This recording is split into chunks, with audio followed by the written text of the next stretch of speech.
Avait un sujet qu'on voulait vous présenter, les gars. C'est ce qu'on appelle le fee switch. Le fee switch, je vais le présenter brièvement. C'est la modification de certains protocoles qui, par exemple, au départ, comme AV ou comme Uniswap, on y reviendra un peu plus tard, qui pourraient décider, à un moment donné, d'ajouter des nouvelles fonctionnalités à leur token. Et pourquoi pas une redistribution de l'argent qui est généré par la plateforme au prorata du nombre de tokens que vous allez détenir. Un peu comme aujourd'hui, si vous achetez des parts d'entreprise, vous achetez des actions, vous êtes redevable de la part de l'entreprise, vous avez le droit à un droit de vote, vous avez la possibilité de voter pour des prises de décision, et également aussi, vous avez la possibilité de recevoir une partie des bénéfices qui seront reversés sous forme de dividendes au prorata du nombre d'actions que vous allez détenir. Euh, et ça, ça dépend aussi des actions et ça dépend des politiques d'entreprise. En crypto, on commence à voir apparaître ce genre de choses et c'est ce qu'on appelle le fee switch. Donc, parmi les projets les plus médiatisés vis-à-vis de ça et en avant sur ce nouveau narratif qui commence à prendre de plus en plus d'ampleur, on va retrouver AV et Uniswap. Si je descends un petit peu plus en bas, on a donc Uniswap, AV, on a Lido également aussi, Ethena Labs et puis Radium qui commencent à réfléchir. Il y a eu des propositions qui ont été refusées. Théo vous donnera un peu plus de détails par la suite. Parce que au-delà du fait que ça pourrait être intéressant pour un investisseur en fait de détenir un token et de recevoir une partie des frais qui sont générés sur la plateforme, parce qu'on regarde par exemple là Uniswap, c'est une plateforme qui génère quand même pas mal de frais. C'est un projet qui a été forqué énormément de fois, qui est utilisé vraiment de partout. Le code a été utilisé vraiment partout sur beaucoup de plateformes et beaucoup d'écosystèmes différents. Si derrière vous détenez le token et que la plateforme fonctionne bien, un peu comme une entreprise, elle génère des revenus, elle génère de l'argent, vous détenez le token, vous avez à la fois la possibilité de voter, donc prise de décision sur le protocole avec la DAO, et puis de l'autre côté, vous pouvez recevoir une partie des frais entre guillemets, sous forme de dividendes. Donc c'est un peu comme une entreprise en fait en soi, hein, sauf que là on est sur des protocoles qui sont censés être décentralisés. Le seul problème et pourquoi pour l'instant c'est en pourparlers, c'est des propositions et ça n'a pas encore été totalement accepté, c'est plutôt par rapport au volet juridique et réglementaire. Parce que par rapport au test de OI, le OI test en anglais, si vous attendez des profits par rapport au travail des autres et si là, pour le coup, en stakant nos tokens, on peut recevoir une partie des rendements, on peut voter et tout, ça se rapproche quand même assez fortement du fonctionnement des entreprises. Et là, pour l'instant, d'un point de vue réglementaire, il y a un flou et pour beaucoup de fondateurs, notamment Hayden qui est le fondateur d'Uniswap, et pour l'instant pas forcément pour, parce que voilà, il y a un flou juridique et ils n'ont pas forcément envie non plus que leur projet soit classé en tant que securities, parce que derrière c'est difficulté d'accessibilité, on va les sortir des plateformes centralisées, enfin voilà, il y a plein d'autres problématiques, mais c'est un narratif qui prend de plus en plus d'ampleur. Et on pourra voir, je pense, dans les prochaines années, et pourquoi pas après l'investiture de Trump, si derrière, bon, Gary Gensler va jerter, mais si derrière, on a quelqu'un qui est beaucoup plus crypto-friendly, et je ne sais plus le nom de cette personne, mais à la tête de la SEC, on va avoir quelqu'un qui va être beaucoup plus crypto-friendly, pourquoi pas avoir un volet juridique, réglementaire qui soit beaucoup plus carré là-dessus et qui donne une clarification sur ce qu'est un security et non, ou non. Et derrière, pourquoi pas de se dire, OK, en fait, on est sur des protocoles décentralisés, qu'on ait une fonctionnalité de reversement un peu sous forme de dividendes. En soi, si on ne le considère pas comme une securities, on pourra avoir beaucoup de projets avec notamment AV, Uniswap, Lido, Ethena Labs, Radium, qui vont switcher leurs tokens, qui aujourd'hui sont clairement juste des tokens de gouvernance. Et moi, aujourd'hui, je pense que la gouvernance, la plupart des gens s'en foutent clairement. Si par contre, demain, on a des tokens à dividendes, en fait, là, ça peut avoir l'intérêt, hein, des tokens à cash flow et tout, surtout si les projets et les protocoles génèrent beaucoup d'argent. Vous voyez, Uniswap, là, 2024, 881 millions de dollars en frais qui a été généré, AV 350 millions, Lido 921 millions, Ethena Labs 250 millions. Enfin, imaginez derrière que ce soit des boîtes dans l'état actuel des choses, si demain l'écosystème crypto évolue tel qu'on peut le penser, la DeFi aujourd'hui, ça représente vraiment pas grand-chose. Mais si demain vous êtes sur les plus gros protocoles DeFi qui génèrent pas mal d'argent, voilà, vous pouvez, par exemple, là, sur Uniswap, avoir un rendement potentiel de 6,5%, ce qui est énorme.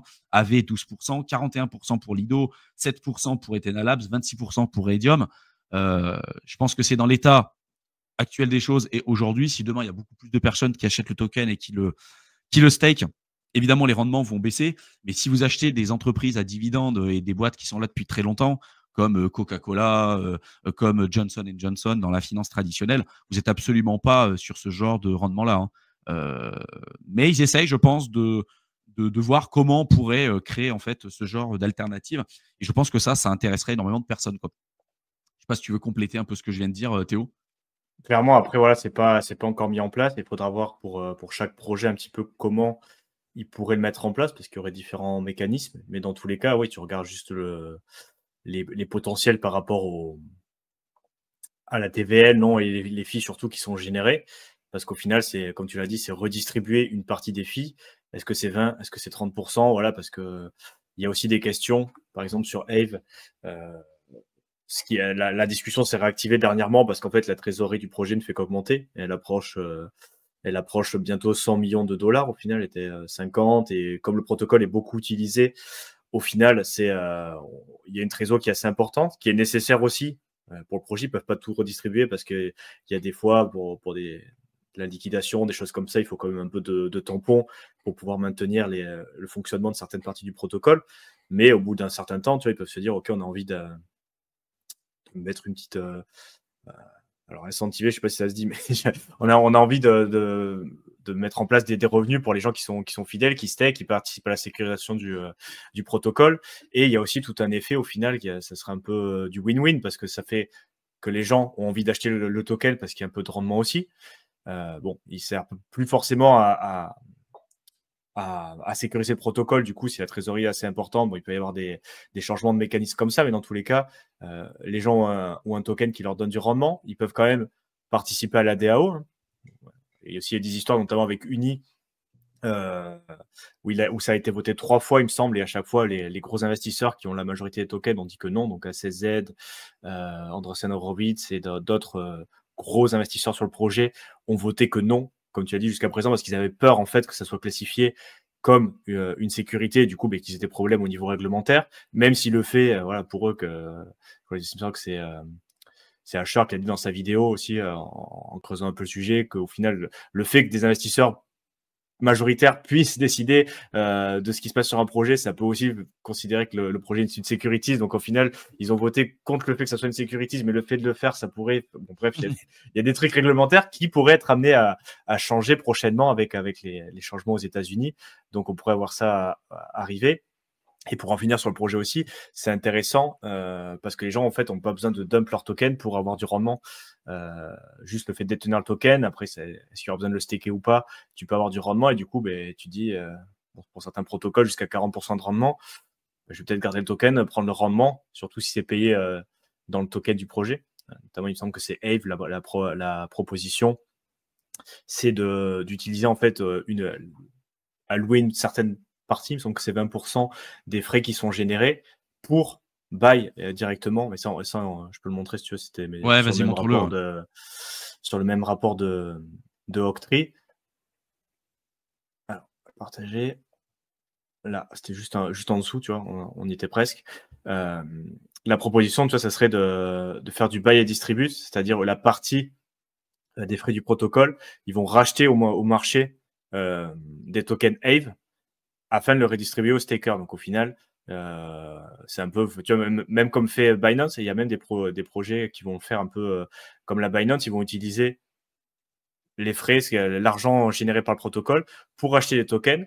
Et là, il y aura différents peut-être scénarios. Hein. Soit ils vont dire, OK, je redistribue une partie aux stakers, ou alors ils peuvent même le burn, c'est-à-dire détruire ces tokens, comme ce que fait Binance avec le BNB, pour réduire le supply et rendre l'émission, mais enfin pas l'émission, du coup, le rendre déflationnaire et faire qu'il y ait de moins en moins de tokens. Et du coup, mathématiquement, tu as le prix qui en serait un petit peu favorisé. Mais ça va dépendre. Au final, je crois qu'il n'y a pas de protocole pour l'instant qui l'ont vraiment mis en place. Uniswap, on a les données. Alors, je sais plus où c'était, qu'il avait été voté 3 fois. Bah, déjà, cette proposition du fee switch, ça fait depuis 2022 qu'Uniswap Ouais, mais l'avait en fait, présenté, quoi. ça serait bien, mais on a peur, ça serait bien, mais on a peur. Donc, ça c'est jamais passé. Et après, depuis, mais il y a les autres protocoles qui sont en train de se réveiller un peu. Lido aussi. Tu vois, là c'est entre 20 et 50% des futurs revenus du protocole. C'est pour ça que c'est celui où il y a, il me semble, le plus de revenus potentiels. Rendement potentiel 41%. Bon, mais ça va dépendre aussi du pourcentage qu'ils vont décider d'allouer à ce type-là, quoi. Serait soumis à une période de vesting de 6 mois. Donc, tu vois, des fois, tu vas recevoir tes tokens et tu vas pouvoir les vendre ou les restaker. Il y en a, ils vont peut-être mettre du vesting avant de pouvoir toucher ces tokens. Donc, au final, c'est chaque protocole qui génère des revenus, notamment les frais de transaction, peuvent être intéressés par par l'implémentation de cette mesure, parce que de toute façon, c'est du win-win d'une manière ou d'une autre. Il y en a, ça favorise un peu plus le protocole et d'autres un peu plus les utilisateurs, notamment s'ils distribuent directement les tokens, plutôt parce que s'ils les burn, bon, tu as le prix qui va augmenter indirectement, mais bon, toi, tu ne reçois pas les tokens, mais tu détiens des tokens dont le prix va augmenter parce qu'ils burn une partie de la supply, mais ça va faire, il faudra suivre un petit peu les différentes propositions pour voir quand c'est voté et quand est-ce que les utilisateurs sont plutôt favorables ou non, tout en sachant voilà, c'est des DAO, c'est décentralisé, c'est de la crypto, mais dans beaucoup de projets, au final, tu as des grosses entités qui détiennent beaucoup de jetons, donc au final, c'est leur vote qui prime, et on avait même vu des exemples qu'on avait déjà évoqués. Même si la communauté était décentralisée et avait voté, l'équipe du projet elle leur a fait « Tiens, vas-y, on a quand même envie de l'implémenter, on distribue des tokens, on distribue aux fondateurs, aux investisseurs initiaux, même si vous avez voté contre. » Donc, il y a aussi tout ce côté. C'est pas parce que c'est une DAO que forcément ça va être implémenté tel quel. Et il y a aussi quand même des gros acteurs qui peuvent influencer, ou même le projet lui-même. Donc, au final, il faudra suivre au cas par cas quel projet est intéressé par l'implémentation, quand est-ce qu'ils vont le voter et quel est le résultat du vote. Et après, une fois que c'est voté, quelle est la période un petit peu d'implémentation pour savoir quand espérer quoi que ce soit, tout en sachant qu'il y a aussi des événements qui sont déjà pricés. Bon, à chaque fois qu'il y a une annonce et un vote de ce type d'implémentation, le token prend de l'argent parce que les investisseurs price déjà le fait que dans le futur, potentiellement, tu auras un rendement entre 20 et 50%. Donc ça, forcément, il y a un peu d'anticipation aussi. Donc voilà, les gens le regardent et on entend parler assez récemment. Donc c'est quelque chose qui peut être intéressant de suivre, notamment si vous avez déjà en fait des projets en portefeuille, type token de DEX ou des choses comme ça, plus potentiellement tout. J'avais vu ça sur Twitter aussi, tous les projets au final qui génèrent des frais actuellement, qui utilisent des transactions, tout ce qui va être la partie application, qui n'ont pas encore token. Là, ça peut être aussi un bon coup parce que pour le coup, s'ils disent il n'y a pas forcément d'intérêt, tu vois, il y a beaucoup de projets, au final, le token, il sert juste à voter dans la DAO. Pour la plupart des gens, ils n'utilisent même pas le droit de vote au final, et peut-être qu'ils sont 0,0001%. Donc au final, tu n'as pas forcément d'intérêt à voter, ou peut-être les gens ne savent même pas que tu peux voter. Et donc, il y a des protocoles qui n'ont pas besoin de token, qui n'en avaient pas jusqu'à présent, et qui pourraient se décider à lancer un token, parce que ça, pour le coup, avec ce mécanisme-là, ça pourrait favoriser, tu vois, l'écosystème, la communauté, le fait de détenir les tokens, de participer. Donc, ça pourrait être intéressant aussi. Mais pour l'instant, c'est pas quelque chose qui est implémenté à ce que je sache sur les projets majeurs. Mais à mon avis, si on a, comme on l'a dit aussi, une clarté réglementaire aux États-Unis et qu'on dit OK, c'est plus cool au niveau, enfin, vous pouvez mettre en place ce genre de pratique, on ne viendra pas vous faire chier en gros. À mon avis, ça va bien se déployer pour les applications ou les protocoles ou ce que vous voulez qui dégagent du rendement, quoi. Après, il y a aussi le truc, tu sais, sur l'Ether, c'est-à-dire que ça a été classé en tant que commodities, un peu comme pour Bitcoin, de la part de la SEC. C'est d'ailleurs pour ça qu'on a des ETF aujourd'hui. On a une clarification réglementaire pour l'Ether à ce niveau-là. Par contre, pour le staking, pour l'instant, c'est toujours un peu en suspens. Et je pense que à partir du moment où il y aura l'investiture de Trump, à partir du 20 janvier, et c'était ce que disait Christian, attendre le 20 janvier pour avoir plus de clarification et je pense plus de clairement plus d'informations sur le volet juridique et réglementaire là-dessus, sur toutes les cryptos qui sont liées au staking. Parce que si demain, on commence à dire, en fait, même le staking d'Ether, c'est pas classé en tant que securities, demain, tu pourrais avoir des ETF en fait à dividendes sur l'Ether. Et là, les instituts, en fait, ils sont en recherche de cash flow. Et pour après leur proposer l'Ether en leur disant, en fait, ta Bitcoin, réserve de valeur, ce que tu veux. La proposition de valeur pour l'Ether, tu vois, c'est l'équivalent un peu plus proche on va dire actif à cash flow.